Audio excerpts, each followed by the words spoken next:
Welcome, everyone. Thanks for joining us for this deep dive.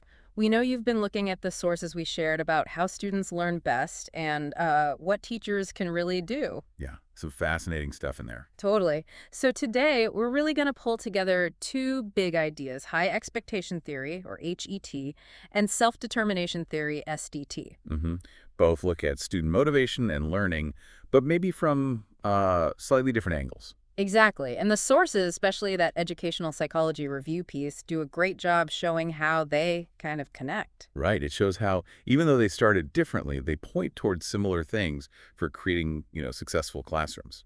So that's our mission today for you listening. Let's unpack HET and SDT. We'll see where they agree, where they maybe differ a bit. And pull out those practical insights, right, for creating environments where students really thrive. You got it. Think of it as a shortcut to understanding some key principles in educational psych. Okay, sounds good. Where should we start? Maybe lay out each theory first. Good idea. Let's kick off with high expectation theory. HET, what's the core idea there? Well, fundamentally, HET is all about how a teacher's beliefs, their expectations, can really impact student outcomes.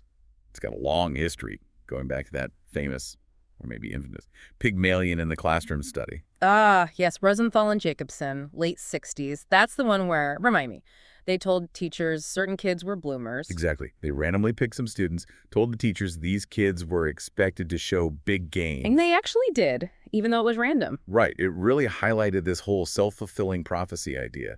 The belief changed the teacher's behavior, which then changed the student's performance.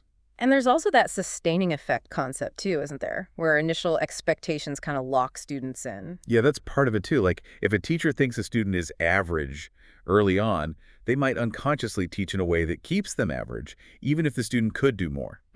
So that early work sparked a lot of research, but then Christine Ruby Davies came along and added something new, right? Yes, her work is really key here. She shifted the focus a bit. Instead of just looking at teachers having different expectations for different kids in the same class, Like, she's bright, he'll struggle. right?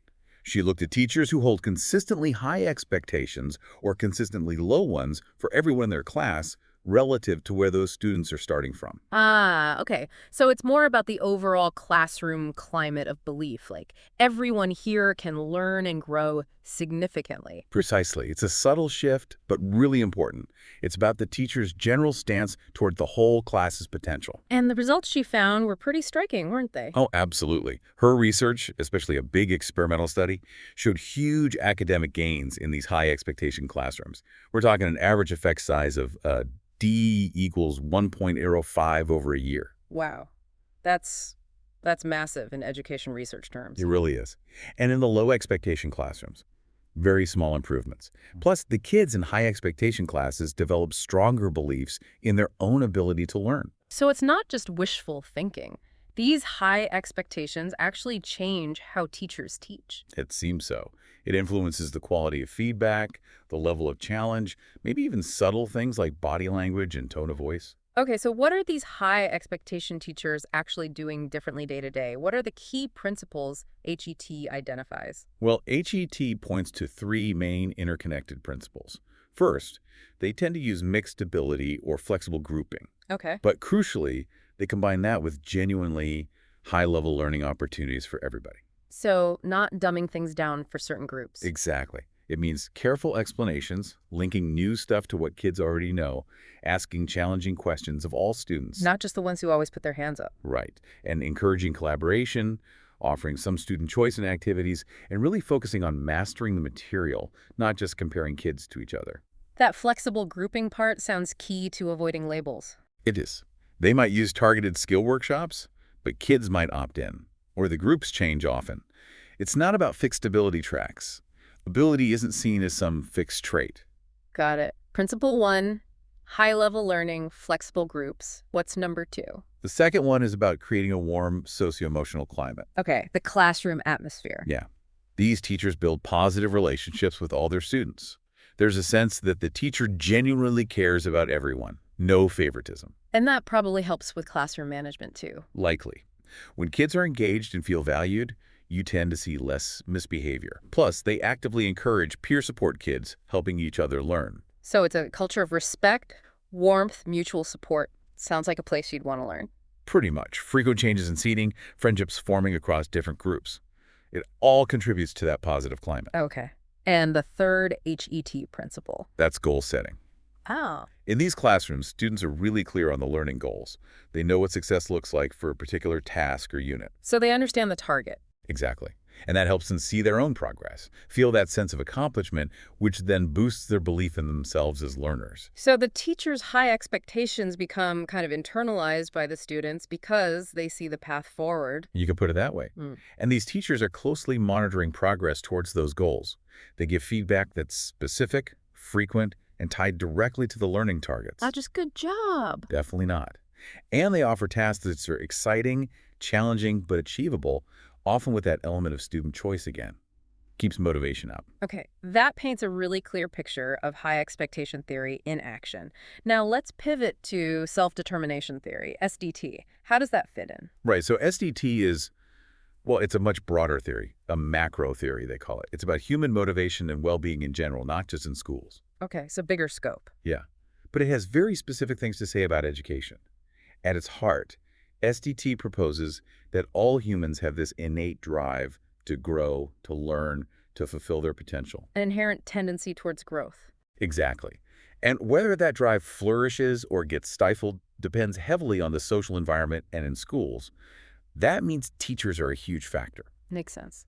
SDT argues this growth drive is fueled when three basic psychological needs are met.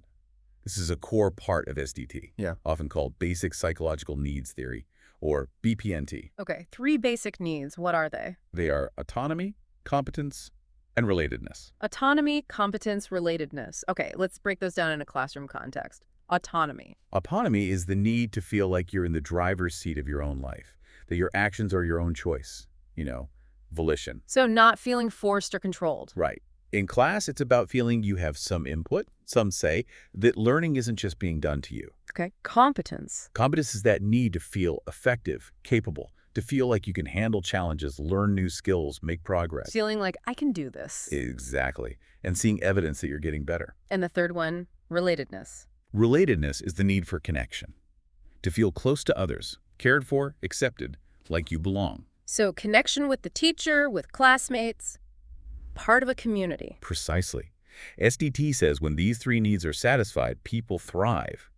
They're more motivated, engaged, curious, and experience greater well-being. I can definitely see how those would be crucial for learning. So how does SDT say teachers can actually support these needs? It talks about three dimensions of need-supportive teaching. These are autonomy support, structure, and involvement. Okay, let's take those one by one. Autonomy support. This is about creating opportunities for students to express themselves, have input, make choices where appropriate. It's about explaining the relevance of tasks. Making it meaningful to them. Yes, and even things like asking open-ended questions that encourage independent thinking. That's called cognitive autonomy support. Basically, respecting the student as an active participant. Empowering them, giving them ownership. Got it. What about structure? That sounds maybe counterintuitive with autonomy. Yeah, you might think so, but in SDT, structure isn't about rigidity or control. It's about providing clarity and guidance. Okay. It's the information, the support, the scaffolding students need to feel competent and succeed. Think clear goals, clear instructions, constructive feedback.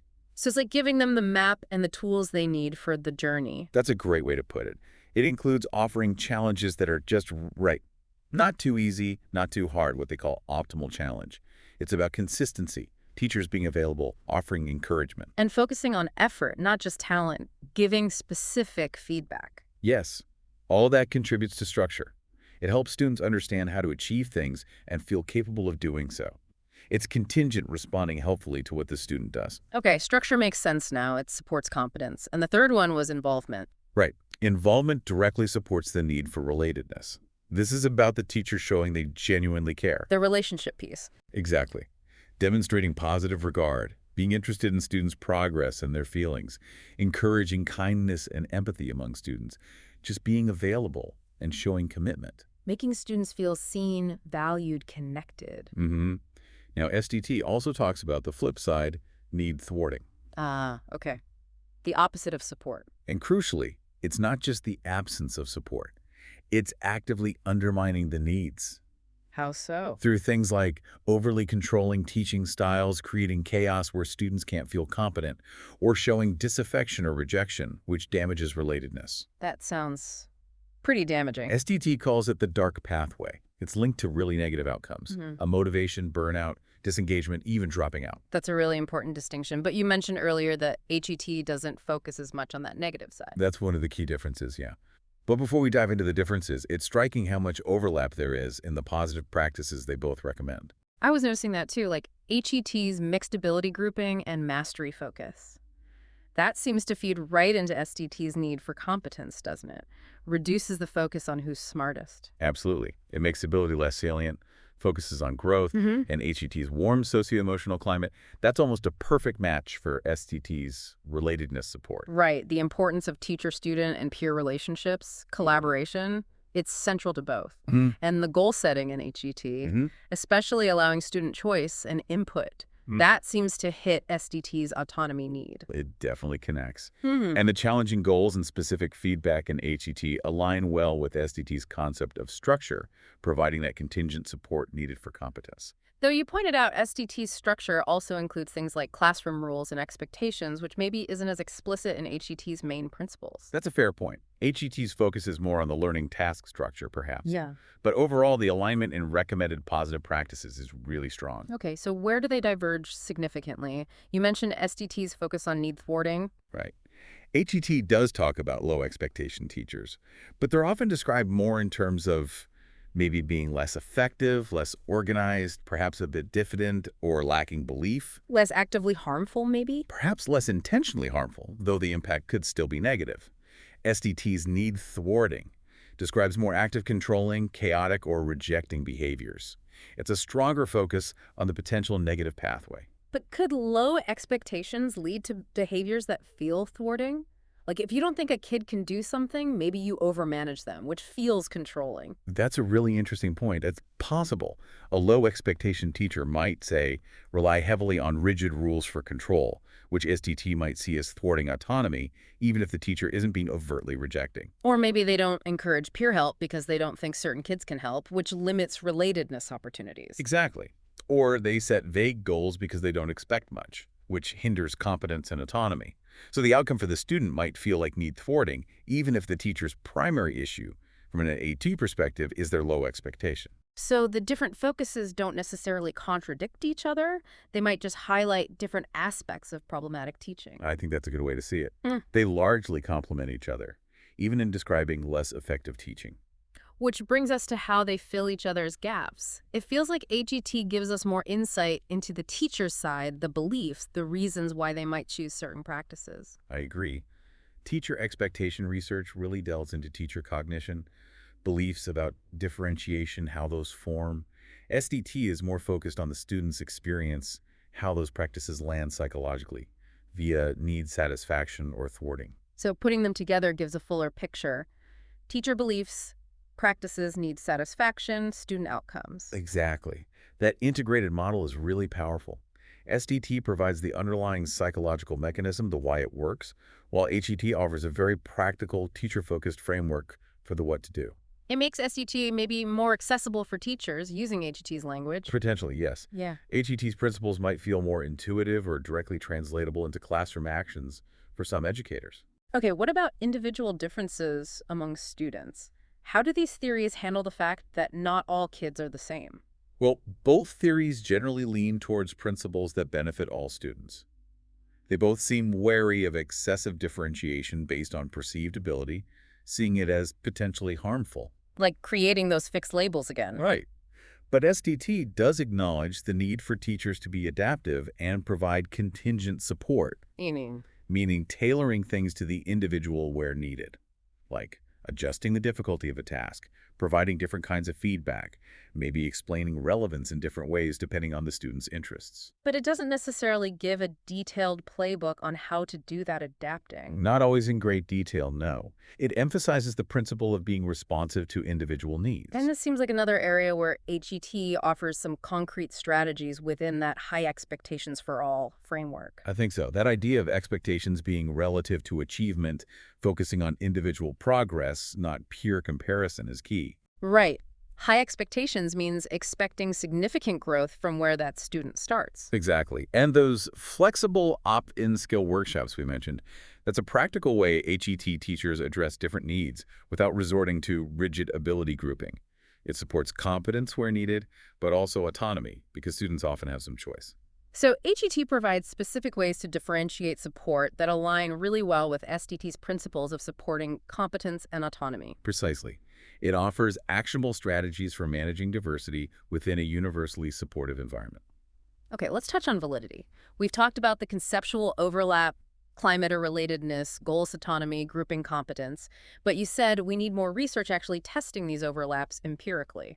Yeah, the conceptual links seem clear, but we need more studies directly measuring constructs from both theories in the same classrooms to see how they truly relate statistically. Makes sense. What about predictive validity? Do these theories actually predict student success? Oh yes, there's strong evidence for both.